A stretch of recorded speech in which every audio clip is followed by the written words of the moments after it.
Do you guys, like, know what you want to be when you're older? I have no clue. I mean, like, when I'm older, I want to be a psychologist because I just have, like, such a great influence from, like, my guidance counselors because I love giving people advice. So I feel like the people in your life, like, really do play a role in, like, what you want to be when you're older just because, like, they can really influence you. Yeah, and also, like, your personal experience of what you've gone through, like, it helps so much, like.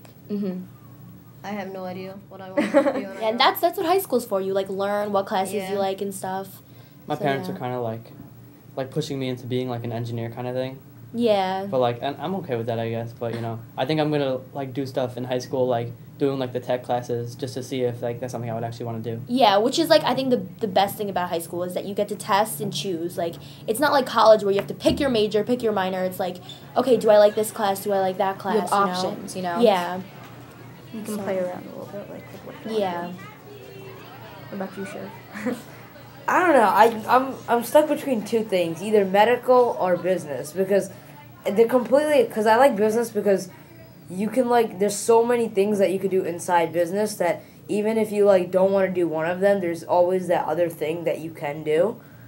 And then I guess medical is just something, but then I pass out when I see blood. I think that's, like, a lot of, I think, like, especially, like, coming from, like, very strict parents, like, my mom's always like, oh, you should be a doctor, and it's like, no, Yeah, like, same. I don't Like, want I'll to do do that. that. Yeah. I'm not doing And that. sometimes, like, in high school, your schedule's influenced by your parents, like, what they want you to be, and then sometimes in college or late high school, you'll realize, I don't want to do this, and you have to make the choice for yourself, because it's your profession, it's not theirs.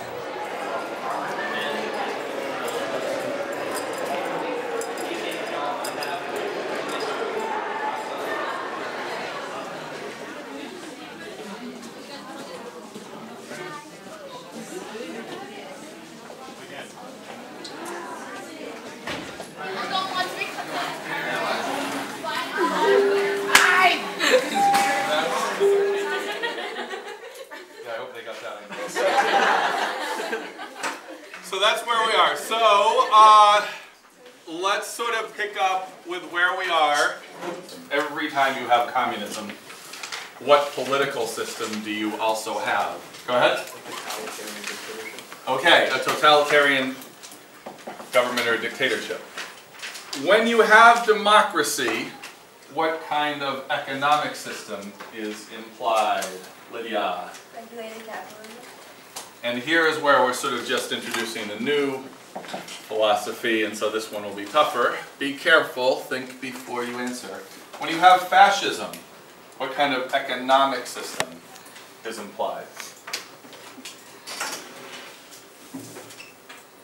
Go ahead. You have communism and regulated capitalism. It's sort of impossible to have the two, so you're going to have to try one or the other. Go ahead. Regulated capitalism. He's right. If it's regulated capitalism, what opportunity do you have under fascism that you don't have under communism? Go ahead. Get rich. Anyone know the name of the most famous? Have you guys ever seen the movie Schindler's List or heard of it? Yeah, I heard of it. It's about a guy who gets absurdly rich. You know, and the major part of the movie is what he does with his money. But how would you get rich in a fascist country, would you guess? What business would you want to get into? Go ahead. Making weapons. That's how he makes a lot of his money. Who does communism appeal to? Dustin? The lower class, because they would be most positively affected if everyone's equal. I would agree. Poor people, because at least everyone has something. I would also say lazy people, at least if it's not Stalin, since you're going to get the same salary. Who does democracy appeal to?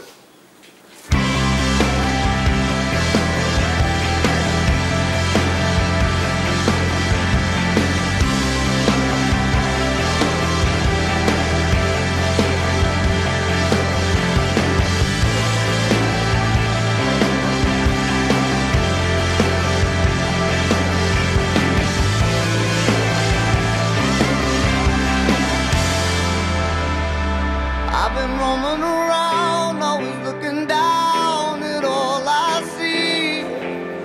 Na L.i.T.U Tech College Prep High School, em Chicago, Aya frequenta o programa de ciência da escola chamado Alpha, onde há 2 anos tem vindo a desenvolver um projeto ligado a terapias para lidar com o autismo em alternativa à medicação. The Alpha program is a wonderful program because it offers science fair to you. So we do a little school science fair here, and a top 10 gets selected, and I got selected, so I moved on, and it's just kind of a continuous process from there. So do the same thing. Yeah. Oh, I know why. This one's supposed to be negative. Brian Reed é professor de Química em L.i.T.U há 6 anos e leciona as chamadas Advanced Placement Classes da disciplina, ou seja, os alunos interessados têm a oportunidade de frequentar aulas, no caso de Química, onde são lecionados conteúdos de nível universitário, o que conta no currículo desses alunos. E é também professor no programa de ciência da escola, o Alpha, que se equipara ao que está ligado à Feira de Ciência, o STEM, de Ciência, Tecnologia, Engenharia e Matemática. This school has a great reputation here. It's been around for over 100 years. They have a really strong science program and a really strong program in general. Kids are very interested in math, science, technology, and engineering, like a STEM program. And they all get together. Maybe there's about 100 students, perhaps, for each grade. And then they go as a group. So then they all take the same science classes, all take the same English classes, history, and that way you can cross the curriculum. So let's say we do a lab in here and you want to analyze the data, then the math teacher would work with us, and then that way you could analyze the data back and forth. And so it kind of lets the kids know that that you can probably see more. Instead of saying solving for X all the time, you can actually use real world data and then solve a math problem with it. So they do that. And then I know in English class and history, if they're studying, in history class, they're studying the Manhattan Project. And then English, they could have like a book that has someone who was stuck in a containment camp in America. So the Japanese during World War II, although they were American citizens, they were still stuck in containment camps because they were worried that they might be spies and stuff like that. So it's kind of a nice way the English teacher can then reinforce what the history teacher is talking about. Standing your quiz. Okay, thanks for coming, you guys. I know.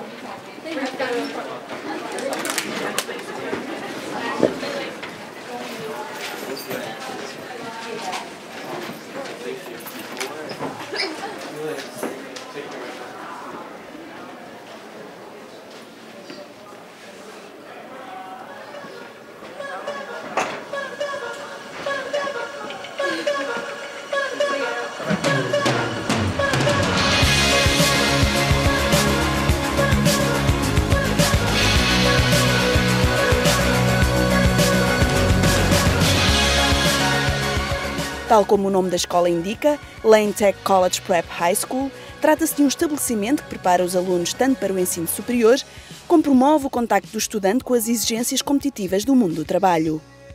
Ao contrário das escolas públicas de bairro, L.i.T.U College Prep High School é o que chamam uma escola Selective Enrollment, de inscrição seletiva. Tem 4.300 alunos, 60% dos quais são considerados estar no nível de pobreza. We do have neighborhood schools where anybody that lives in that neighborhood can go to that school. We also have schools that are selective enrollment, so in order to get into these schools, it is based upon students' grades in elementary school, their ISAT scores, which are the Illinois standardized tests, and an entrance exam that they take. And so students are able to go to these schools that might be differentiating instruction for their ability levels.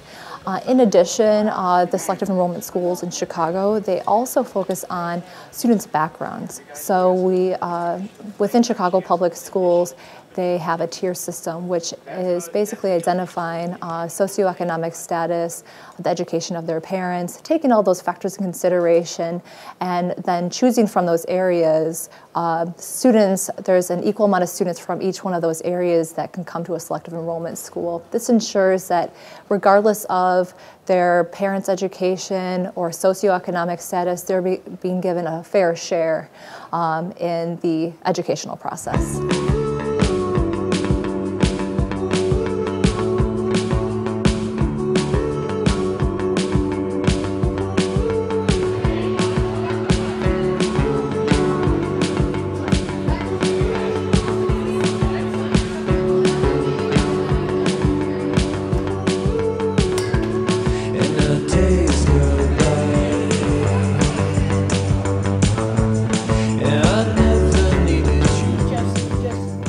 Herrick's High School, como em geral nas escolas americanas, há muitos clubes. Aqui assistimos ao Euro Challenge por parte de alunos do 10º ano que vão entrar numa competição de economia. It's the Euro Challenge. So basically, we look at the Eurozone as a whole, and then we look at the indicators, economic indicators, and we try to see how the country itself compares to the entire Eurozone. So first we look at the Eurozone, and then we pick a country to focus on. And then after that, we take a problem in that country. The problem that we chose was unemployment, and then we're trying to find a solution to help aid this process. In Spain. Aid this in Spain. We chose Spain. But each country in the Eurozone governs each individual country differently because they each have their own fiscal policy. But depending how fiscally responsible each and every country is, it affects the Eurozone and the monetary policy as a union because, as you know, they're all intertwined under this euro, the currency. So it comes down to you can compare Germany to Greece and you can find a lot of things that are very different, but you need to find something that can kind of help them all out as a whole. So we're looking at this country and seeing how we can help this country get through this economic problem. And then we were looking at how education can aid unemployment because if we put an emphasis on education, then that can help us create new sectors of the society that we can help employ more people in the population. Well, what do you think would be appropriate? You know, you want to do it as a motivation. Yeah. Because they're still going, but you don't have to do too much of a motivation. Because it's an unpaid internship. So. No, the whole idea, you're only giving them the tax break because you want them to pay. Oh, okay. You want them to pay the person, but you don't want it to cost the government too much money because the government doesn't have that money because they're already in debt. So you want to give them a little something unless you feel that the fact that they're getting somebody's labor for so little, you don't have to. Danielle, Sarah e Caitlin são amigas e, porque querem seguir uma área relacionada com artes na faculdade, frequentam o programa intitulado STAC, Student Television Arts Company, na Herrick's High School. Danielle quer ser fotojornalista, Caitlin pensa seguir desenho técnico para teatro e Sarah sabe que gosta de se movimentar pelo mundo das artes plásticas. Faz umas vezes design gráfico, outras representa ou toca música.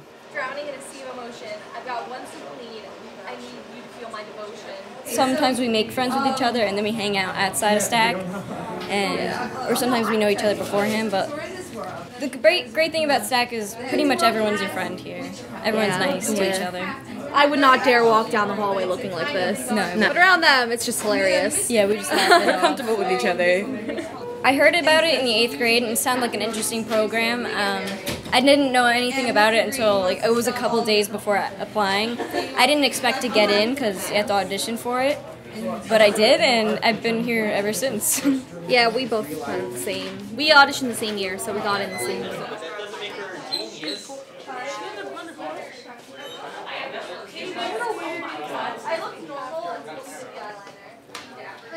There's always the phrase thrown around, the starving artist, and that's not something you want to really aspire to be, so it's a little nervous. A little nervous to do it, but I love it, so that's what I want to spend my life doing. I know my parents were a little skeptical of me going in, skeptical of me going into the arts, but they kind of realized that I am very passionate about what I do, and that in the end that's really all that matters because I will find my way. So they don't really care too much. They're like, okay, you have the drive for it, you can do it, we don't care. So that's nice. Of losing you again. Everything I've made you do. Danielle, Sarah e Caitlin estão a trabalhar a partir das letras dos The Foreigner, uma banda anglo-saxónica formada em 1976. Well, our project was to incorporate foreigner lyrics into some sort of bad art. So what we came up with was we were reading through the lyrics and they seemed very emo to us. So we figured it's very dark and depressing. It's very dark and depressing lyrics. So we figured we dress like dark and depressed people. And we don't dress like this on a normal. We don't dress like this on a normal basis. I have long brown hair. This is my hair. The reason we're kind of doing bad art is because to get somewhere good with art, you have to start off something bad. So this is kind of helping us lose our fear of making something bad. By doing bad things on purpose. Lonely children, all alone. Lonely children have no home. Lonely children on the run. Hope someday there'll be someone. Lonely, lonely children. Yay! Oh, I'm just sketching. Like, you know how I did like the sketches before? I'm just gonna continue doing that. You want a cool idea? No, I swear. Oh, they hang out in the mall. Yeah.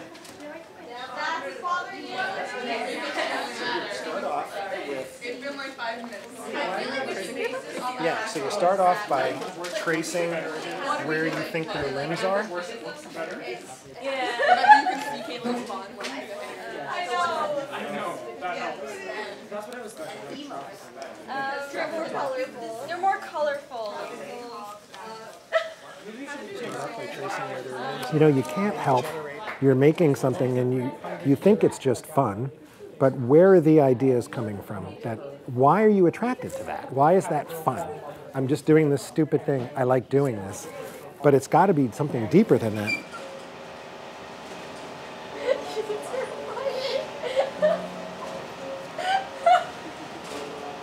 Okay, I turned it off.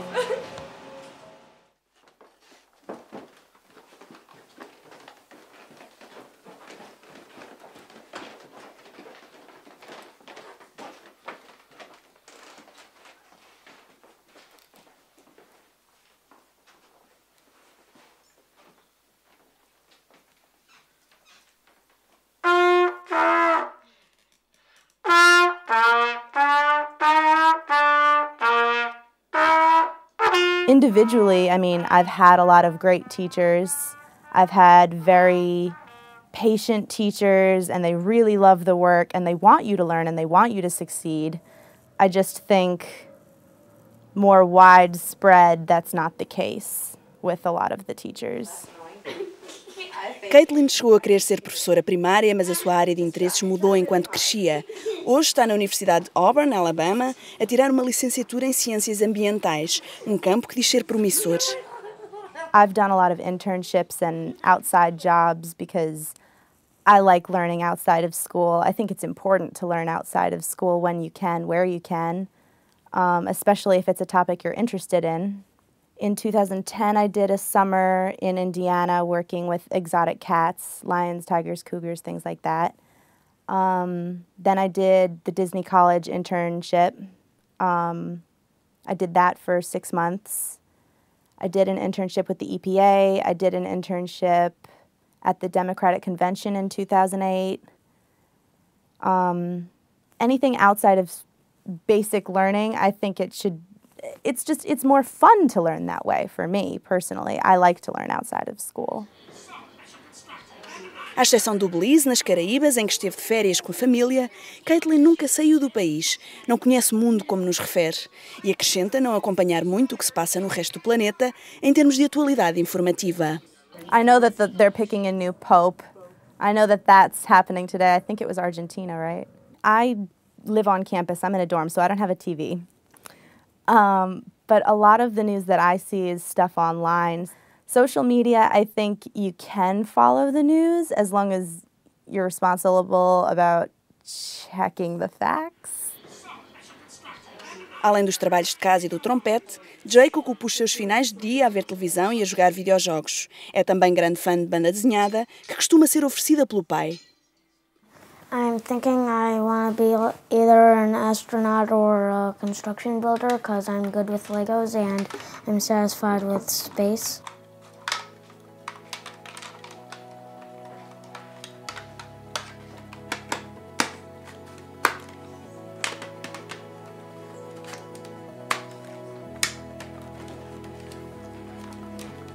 My favorite superhero in Marvel is Spider-Man, and my favorite in DC is Batman.